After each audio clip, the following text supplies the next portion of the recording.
আমার জীবনের একটা স্বপ্ন পূরণ করলো, তাও আবার আমার বর। তো আমি না কখনো খুব দামি ফোন ব্যবহার করিনি, জানো তো। মানে সবসময় 10,000 কি 15,000-এর ভেতরের মধ্যেই ছিলাম। তো আমি বরকে একবার বলেছিলাম যে আমাকে একটা ফোন কিনে দেবে অ্যাপেল, একটু ভিডিও করব, ভালো ছবি টবি আসবে, আর আমি তো ভিডিও করতে ভালোবাসি, একটু ব্লগ ফ্লগ বানাই। তো আমার বর যে সত্যি সত্যি আমার সেই স্বপ্নটা পূরণ করে দেবে, তো সেটা আমি কখনো আমার কল্পনা করতেই পারিনি। তো দেখো, অ্যানিভার্সারি উপলক্ষে আমার বর আমাকে নিয়ে গেছিলো অ্যাক্রোপলিস মলে। তো সেখান থেকেই আমি ফোনটা কিনেছিলাম, মানে অ্যাপেল 17 এটা। তো ভীষণ ভালো, জানো তো। আর আমার মানে কি বলবো, মানে এত আনন্দ হচ্ছিল আমার। আর আমি তো ভাবতেই পারছিলাম না যে এই ফোনটা আমাকে সত্যি সত্যি আমাকে কিনে দেবে। আর আমি ভীষণ ভীষণ ভীষণ হ্যাপি ফোনটা পেয়ে। তো বরকে অনেক থ্যাংক ইউ জানাচ্ছিলাম যে আমাকে সত্যি কিনে দিয়েছো, আমাকে আমি খুব আনন্দিত।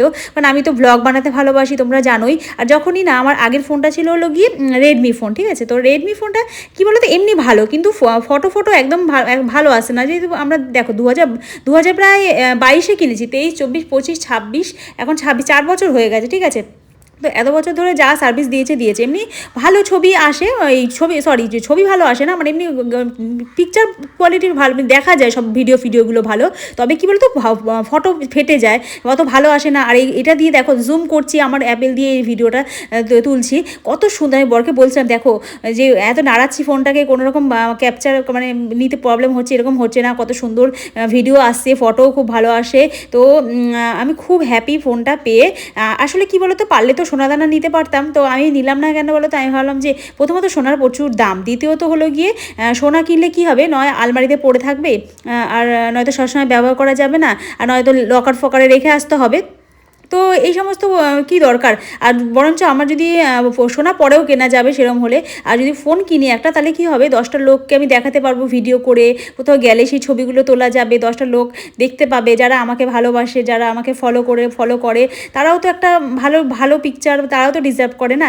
তো তাই জন্য সবার কথা মাথায় রেখেই আমি ফোনটা নিলাম, যাতে আমি দর্শকদেরকে আরও সুন্দরভাবে ভিডিও আমি উপহার দিতে পারি, ভালো ভালো ছবি, ভালো ভালো পিকচার, তাদেরও ভালো লাগবে আর আমারও মনটা ভালো লাগবে। কারণ সবই মোটামুটি খরচা করতে পারছি, একটা ফোনের পিছনে খরচা করতে পারবো না। তো সেই সব কথা ভেবে আমার বর আমাকে কিন্তু ফোনটা কিনে দিয়েছে।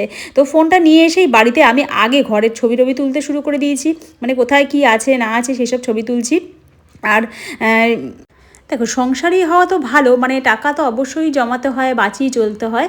তবে কি বলো তো, তার সাথে সাথে না নিজেদের শখ আহ্লাদগুলোকেও একটু হলেও প্রাধান্য দিতে হয়। সবসময় যদি সব টাকায় যদি জমিয়েই রাখি, আর যদি সেটাকে আমি নিজের ওপর খরচা নাই বা করি, বা একটু ভোগবিলাস বলবো না, মানে যেটা দরকার প্রয়োজন সেটা যদি ব্যবহার নাই বা করি, তাহলে সেই পয়সা রেখে লাভ কী বলো। তখন লোকে দেখে হিংসা হবে, তখন মনে হবে যে ও ভালো জায়গায় ঘোরে, ভালো খায়, আমি কেন